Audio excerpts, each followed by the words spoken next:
Site emblématique de notre ville, à la fois patrimonial, spirituel et culturel. Occupé dès le XIIe siècle par un ermite, l'Ermitage est devenu un lieu de pèlerinage dès le Moyen Âge. Une chapelle est édifiée, un collège de prêtres est également installé. Nous avons toujours souhaité maintenir ce site accessible et vivant. Ce lieu chargé d'histoire, ancré dans la mémoire de tous les Mandois et les Lozériens, retrouve aujourd'hui son éclat grâce à une restauration ambitieuse engagée depuis août 2024.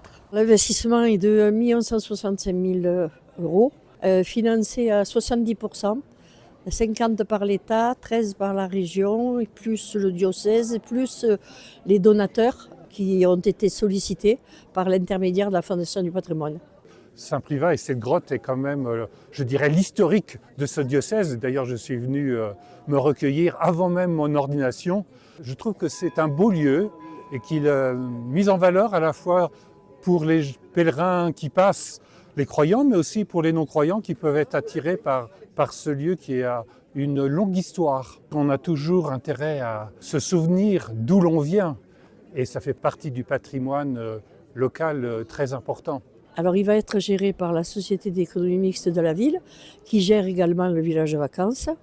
Et il y a 4 chambres qui peuvent accueillir 8 personnes. Et puis il y a un petit logement en haut qui a également 4 couchages. Donc il peut y avoir une douzaine à 14 personnes si on rajoute les canapés.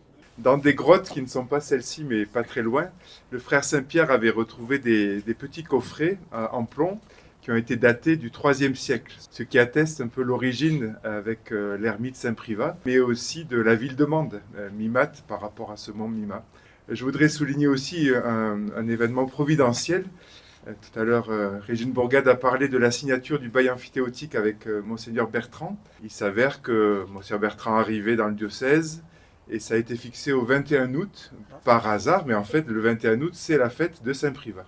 On y a vu une confirmation qu'il fallait bien faire quelque chose ici. Nous disions souvent avec des paroissiens, occupe-toi de Saint-Privat, il s'occupera de toi. Donc voilà, je crois que tout le monde ici s'est occupé de cet ermitage et donc du Saint Patron. Je formule vraiment le souhait et la prière qu'il puisse veiller sur la ville de Mende, toute la Lozère et le diocèse.